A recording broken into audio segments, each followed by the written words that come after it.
Good morning student. आज हम Hindi grammar में विराम चिन्ह पढ़ेंगे कि विराम चिन्ह किसे कहते हैं, क्या होते हैं विराम चिन्ह। तो हम जब भी पढ़ते हैं, लिखते हैं, जहाँ थोड़ी या ज्यादा देर के लिए रुकते हैं, जहाँ हम रुकते हैं, जिस जगह पर हम रुकते हैं वहां पे हम जिन चिन्हों का प्रयोग करते हैं वो विराम चिन्ह होते हैं। हम बातचीत करते हैं समय सदा समान प्रवाह से न तो बोलते हैं और न ही लिखते हैं। हम लगातार यानी कंटिन्यू नहीं बोल सकते हैं, तो हम बीच बीच में रुकते हैं और जहां रुकते हैं वहां पे जिन चिन्हों का प्रयोग करते हैं वही विराम चिन्ह होते हैं। अपनी बात पर बल देने के लिए हमें रुकना पड़ता है। ऐसे में कहीं थोड़ी देर के लिए रुकते हैं, कहीं अधिक देर के लिए, कहीं प्रश्न प्रकट करने की मुद्रा में बोलना पड़ता है, तो कहीं आश्चर्य प्रकट करने की मुद्रा में। वाक्य में इन स्थितियों को प्रकट करने के लिए कुछ चिन्ह निर्धारित किए गए, ये चिन्ह ही विराम चिन्ह कहलाते हैं। विराम चिन्ह कौन कौन से होते हैं वो देखिए। सबसे पहले आता है पूर्ण विराम। सबसे पहले पूर्ण विराम होता है, और पूर्ण विराम किस तरीके से लगाया जाता है, ऐसे, जिसको फुल स्टॉप बोलते हैं। ऐसे एक इंग्लिश में तो फुल स्टॉप यूं लगाया जाता है, और इसमें एक डंडे की तरह, एक लाइन की तरह लगाया जाता है। वाक्य के पूर्ण हो जाने पर इस चिन्ह का प्रयोग किया जाता है। कोई भी वाक्य बोलते हैं, सेंटेंस बोलते हैं, जो पूरा हो जाता है वाक्य, जहां रुकते हैं वहां पे विराम चिन्ह, पूर्ण विराम का प्रयोग किया जाता है। जैसे तुम बहुत आलसी हो, राम ने सीता से विवाह किया था। तो ये वाक्य यहाँ पे खत्म हो गया, यहाँ पे विराम चिन्ह लगा हुआ है। ये वाक्य यहाँ पे खत्म हो गया, यहाँ पे विराम चिन्ह लगा हुआ है। इस चिन्ह का प्रयोग प्रश्नवाचक तथा विस्मयादि बोधक वाक्यों को छोड़कर से सभी वाक्यों के अंत में होता है। नेक्स्ट आता है अर्धविराम। जहां पूर्ण विराम की अपेक्षा कम रुकना होता है, जहां पूर्ण विराम की अपेक्षा कम रुकना होता है, वहां वहां अर्धविराम चिन्ह लगाया जाता है। अर्धविराम चिन्ह किस तरीके से लगाया जाता है, इस तरीके से यूं लगाया जाता है। जैसे यहाँ पे उदाहरण देखें, सूर्योदय हो गया, पक्षी चहचहाने लगे, पवन भी मंथर गति से चल पड़ा। जो काम मैं आज पूरा नहीं कर सका वह कल पूरा करूंगा। तो यहाँ पे क्या है, थोड़ी देर के लिए रुकते, वहां पे अर्ध विराम का प्रयोग किया गया है। नेक्स्ट आता है अल्प विराम। थर्ड नंबर अल्प विराम। पढ़ते समय अथवा बोलते समय बहुत थोड़ा रुकने के लिए अल्प विराम चिन्ह का प्रयोग किया जाता है। जैसे रजत खेलता है, आप देखो यहाँ पे अल्प विराम लगा हुआ है। निखिल पढ़ता है, रमन, स्नेहा, सुरेश और विनीत विद्यालय गए। तो यहाँ पे रमन, स्नेहा, इनके बीच में यहाँ पे अल्प विराम लगा हुआ, और अल्प विराम इस तरीके से लगाया जाता है। नेक्स्ट आता है उपविराम। उपविराम यो लगाया जाता है। उदाहरण या निम्नांकित का संकेत करने के लिए इसका प्रयोग करते हैं। जैसे संज्ञा शब्दों के उदाहरण इस प्रकार है। मुख्य भेद निम्नलिखित है। से यहाँ पे दे रखे, नाटक आदि में संवाद से पूर्व भी इसका प्रयोग किया जाता है।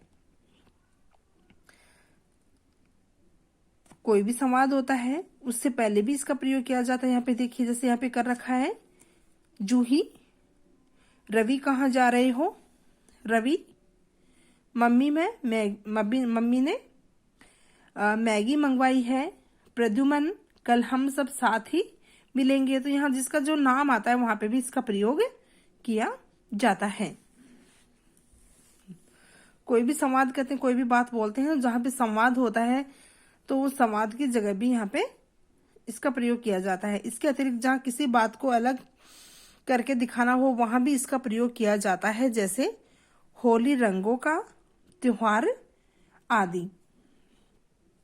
नेक्स्ट आता है उपविराम के बाद में आता है प्रश्नवाचक या प्रश्न सूचक चिन्ह। या तो प्रश्नवाचक बोलते हैं, प्रश्न सूचक चिन्ह बोलते हैं। प्रश्नवाचक चिन्ह जो होता है, इसका चिन्ह क्या, प्रश्न पूछने में किया जाता है। वाक्य में प्रश्न पूछने के बाद सदैव प्रश्न सूचक चिन्ह लगाया जाता है। यानी वाक्य में प्रश्न पूछने के बाद सदैव प्रश्न सूचक चिन्ह लगाया जाता है। जैसे क्या तुम बहुत रोते हो, यहाँ पे प्रश्न पूछा गया तो यहाँ पे प्रश्नवाचक चिन्ह लग गया। तुम कौन सी कक्षा में पढ़ते हो, यहाँ पे प्रश्नवाचक चिन्ह लगाया है। यानी कि जहाँ पे प्रश्न पूछा जाता है वहां पे प्रश्नवाचक चिन्ह का प्रयोग किया जाता है। नेक्स्ट आता है विस्मयादि बोधक चिन्ह। विस्मयादि बोधक चिन्ह, इसमें विस्मय, हर्ष, घृणा आदि भावों को दर्शाने वाले शब्द अथवा कभी कभी ऐसे वाक्यों के अंत में भी विस्मयादि बोधक चिन्ह का प्रयोग किया जाता है। यानी कि खुशी होती है, कोई भी हर्ष, शोक होता है, अचंभित होके बोलते हैं, तो उस जगह पे क्या है, विस्मयादि बोधक का चिन्ह का प्रयोग किया जाता है। देखो हम कुछ भी देख रहे थे, अरे, जहां पे अरे आता है वहां पे विस्मयादि बोधक चिन्ह अरे इतना बड़ा सांप, बाप रे बाप, कितनी बड़ी इमारत। तो ऐसे जो वाक्य होते हैं, अचंभित होके बोलते हैं, हम कोई भी भाव जो होते हैं उनको दर्शाते हैं, तो वहां पे विस्मयादि बोधक का चिन्ह लगाया जाता है। जैसे यहाँ पे देखिए, वाह है, वाह है, यहाँ पे विस्मयादि बोधक चिन्ह लग गया। कितना सुंदर दृश्य। हाय, यहाँ पे विस्मयादि बोधक लग गया। मेरा सिर दर्द से फटा जा रहा है। तो ऐसे वाक्य होते हैं, वहां पे विस्मयादि बोधक चिन्ह का प्रयोग किया जाता है। नेक्स्ट आता है विवरण चिन्ह। विवरण चिन्ह, जब किसी बात का उत्तर अगली पंक्ति में दिया गया हो, वहां विवरण चिन्ह लगाया जाता है। यानी कि कोई भी बात होती है, उसका उत्तर अगली पंक्ति में दिया गया हो, तो वहां पे विवरण चिन्ह लगाया जाता है। विवरण चिन्ह इस प्रकार से लगाया जाता है। संज्ञा मुख्यतः 3 प्रकार की होती है, जातिवाचक, व्यक्तिवाचक और भाववाचक। तो संज्ञा 3 प्रकार की होती है। यहाँ पे विस्मयादि बोधक लग गया, और इसका जो इसके आगे का जो विवरण है वो अगली पंक्ति में दर्शाया गया। यानी ये तो इस लाइन में लगा दिया, और नीचे वाली जो लाइन होती है वहां से आगे का जो होता है विवरण, वो जहां लिखते हैं वहां पे इसका प्रयोग किया जाता है। नेक्स्ट आता है योजक। जैसा कि नाम से स्पष्ट है, 2 शब्दों को जोड़ने के लिए इसका प्रयोग किया जाता है। इन शब्दों के बीच संधि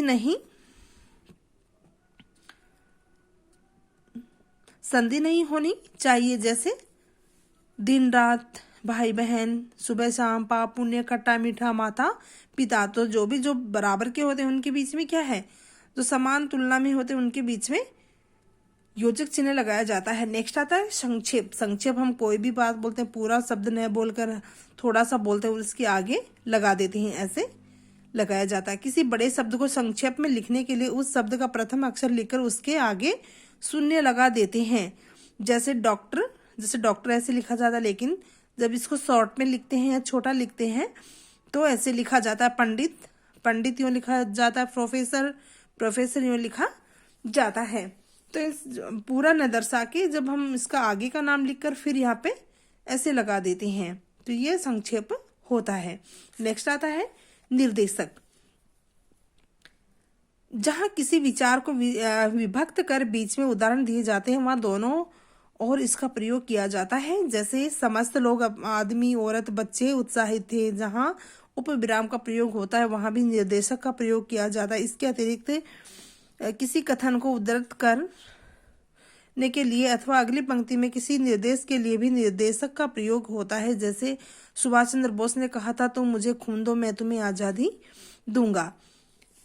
तो यहाँ पे क्या है, निर्देशक चिन्ह लगाया जाता है। देखिए यहाँ पे लगा रखा है, सुभाष चंद्र बोस ने कहा था। क्या कहा था, तो उसके बीच में क्या है, ऐसे लगाया जाता है। फिर आगे वो अपनी उद्धरण चिन्ह होता है, ये उद्धरण चिन्ह भी इसमें लगा हुआ है। तो उद्धरण चिन्ह होता है, वो लगा के फिर किसने क्या कहा था उस बात को दर्शाया जाता है। नेक्स्ट है उद्धरण चिन्ह।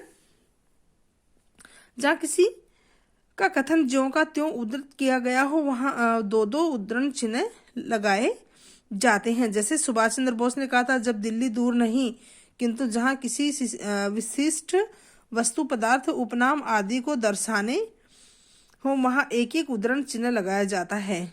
और जहां पे कोई विशिष्ट पदार्थ होता है, उपनाम होते हैं, उसको दर्शाते हैं, तो वहां पे एक ही उद्धरण चिन्ह लगाया जाता है।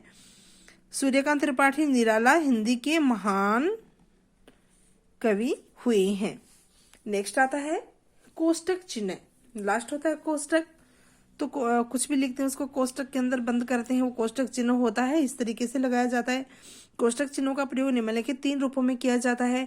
समानार्थी शब्दों को स्पष्ट करने के लिए, जैसे वह सब कुछ जानने वाला, सर्वज्ञ है, यहाँ पे लगा हुआ है। क्रमसूचक अंकों अथवा अक्षरों के साथ, जैसे 1, 2, 3 होते हैं, क, ख, ग होते हैं, तो इनकी भी हम लगाते हैं, जब प्रश्न उत्तर लिखते हैं तो वहाँ पे लगाते हैं। वाक्य के अंदर आए किसी शब्द को स्पष्ट करने के लिए, जैसे पंडित जवाहरलाल नेहरू भारत के प्रथम प्रधानमंत्री, तो ये इसको स्पष्ट करने के लिए लिखते हैं, वहाँ पे भी इसका प्रयोग किया जाता है। बच्चों से बहुत प्यार करते थे। तो ये जो विराम चिन्ह का पाठ है ये आपको पढ़ना है। धन्यवाद।